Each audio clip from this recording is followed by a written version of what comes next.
Hey, what's up, everybody? BDF 44 coming at you another video. All right, I only got 10 minutes because everything else that I've been doing is uploading still. But yeah, man, I miss Bible study.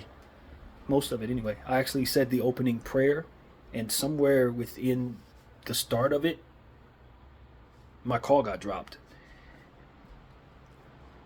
When that happens, because we've had a lot of technical issues with our connection, when that happens, my uncle usually calls everyone back. I didn't know it was only my call that had dropped, and he didn't call me back. So I waited about 15 minutes, called him, and then he incorporated me into it, and the thing was almost over. So that was a little rough because I really I really wanted to be a part of it, as I always do, and I think he may think that I just hung up the phone. You know what I mean? But my thinking was, you always call everybody back when they get dropped. So didn't call me. I don't know what to think of that. But and then when I did call, it was almost like he was upset at me. I'm like, bro, I'm waiting for you to call me back. Like, I'm right here. If he would have known how hard I was trying to rush home to be here for this, he would never think I didn't want to be a part of this. But I just felt like my spirit was being attacked today. You know what I mean? Just like that evangelist dude that came up to me and told me I didn't know Christ just an hour ago.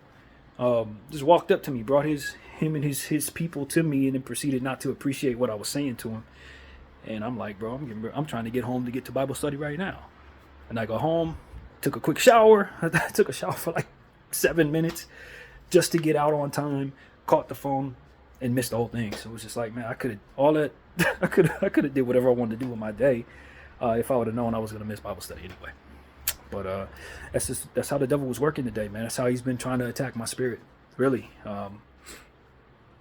It's just like I was told you guys this morning. I felt like I was irritable this morning for no reason, no real reason. Everything that I had going on is fine.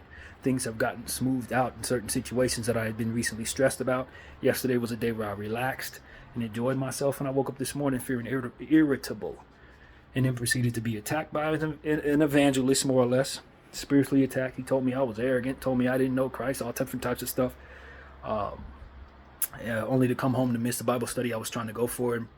And now I think my family perceives that I don't want to be a part of it, or decided I was going to hang up midway through it, which is not like me, man, because I've been very consistent with this Bible study. You know what I mean? That's what frustrates me. It's like, why would he not call me back? You know what I mean? Why would he think I wouldn't want to be called back?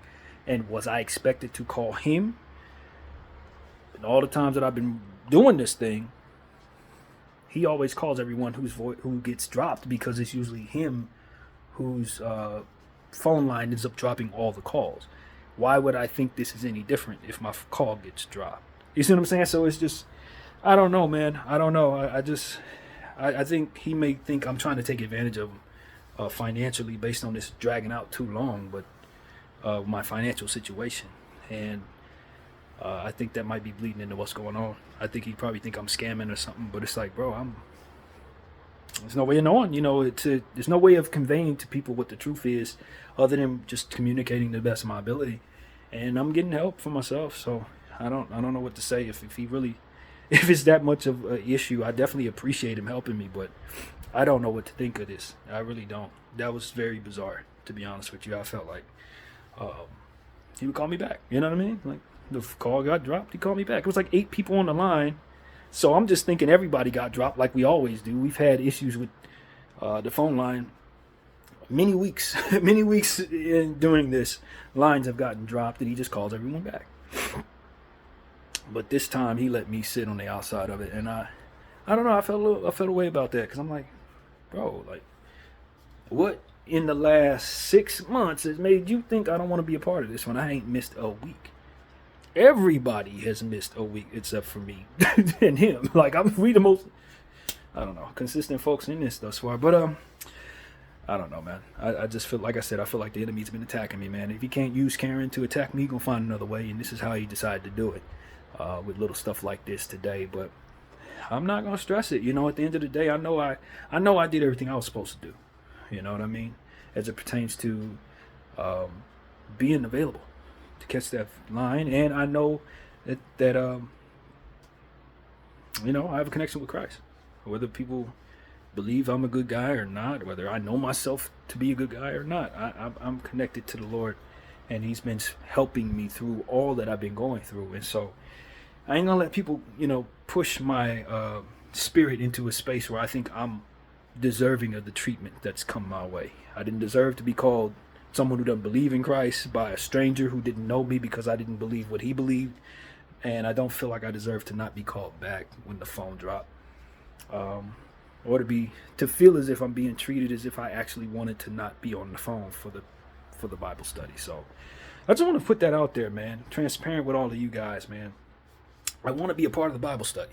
I want to know Christ. I want to be a person of Christ. And I think that if you guys know of me, that's not the evangelist way. I'm not looking to tell people of other faiths or people of no faith that they don't have a relationship with Christ, or that they can't have a relationship with Christ unless they do things my way. I don't believe in that. I don't believe Christ wanted me to believe in that. And I don't think I'm an arrogant person for having confidence within that belief. I believe that if I behave like I know Christ wants me to, which is to incorporate and be compassionate toward others, then I will make Christ pleased with me. I don't have to introduce anyone to Christ. He will introduce himself to those people. And they don't have to magically understand something that's not been expressed to them in order for them to get to heaven. I think that's a heaven I don't want to be in. If the only way for you to get into heaven is to know something that you can't possibly know, that's not really heaven. Just being honest with you. So I'm not thrilled with the Christian religion today. As you guys can very well see, I believe in Christ, but I'm not thrilled with the religion. And you can see why. But just the same, I know Christ died for my sins, and I know He put in compassion into my heart to incorporate into everything that I do, and an unselfishness that makes me get on here and sacrifice what would otherwise be my best reputation in the eyes of those who don't care for Palestine, who don't care for people of color, who don't, you know what I mean? I look bad in the eyes of those people. I look like someone who shouldn't be given an opportunity to have business done with because of my willingness to challenge their established hatred. And so if that ain't Christ, like, I don't know what is. And I tell you right now, if I didn't have a relationship with Christ, I wouldn't be telling y'all free Palestine and down with the Zionist movement against Palestinians. Which is something ultimately that I really want to talk to that evangelist about. While he's sitting up here trying to tell everybody about Christ, how much are you doing to make the world a much better place while this is going on? You know what I mean? And if the religion is allowing you to sit nestled in a space where you say you believe in Christ, but then can sit back and watch people suffer without you using your voice against that, and want to condemn people who are, because they don't necessarily agree with the different ways they need to go through in order to get into heaven, which is, like I said, if I die today and go to heaven, there's still people suffering on earth for which I cannot be happy with. So I'm going to sit in heaven, look around and bask in the happiness, knowing that there's kids suffering the ills that are taking place today. It's just, and the suffering never ends on this earth. So if we're not going to turn earth into heaven, and me going to heaven is just a welcomed guilt trip of eternity, and that's just as bad as hell in some ways without the burning. So that's what I'm telling all of y'all, man. I'm continuing to learn. I believe in God. I believe in Christ. I believe in myself. I believe in the good man. But I also understand that we've been led astray, and we've been divided, and we've been told to not trust one another by way of these various different things. And I think that is exactly what Christ has been fighting against the whole time. It's the mistrust between human beings based on His name. We're supposed to be coming together in His name, and yet every single one of these little religions try to keep us separate. And don't trust them because they don't believe in Christ. You're not a good person. You don't believe in Christ. What is a good person? What is heaven? And why am I trying to get there if not for the betterment of everybody being able to get there someday? So that's really what it's about, man. It ain't about me, man. That's what I was telling you on the last therapy session. If we just doing this, all of this, to help ourselves get to some paradise while everybody else suffers around us and we don't feel bad about it, then that's not good. I don't care what the book tells you. That's not good. If I get to sit somewhere, that's like capitalism. I made it to the top of the mountain. Yeah, I got all the money. What about everybody starving? That's their problem. They need to try to get up here with me. Like that. People treat Christianity like capitalism, and I don't think that that's an accident.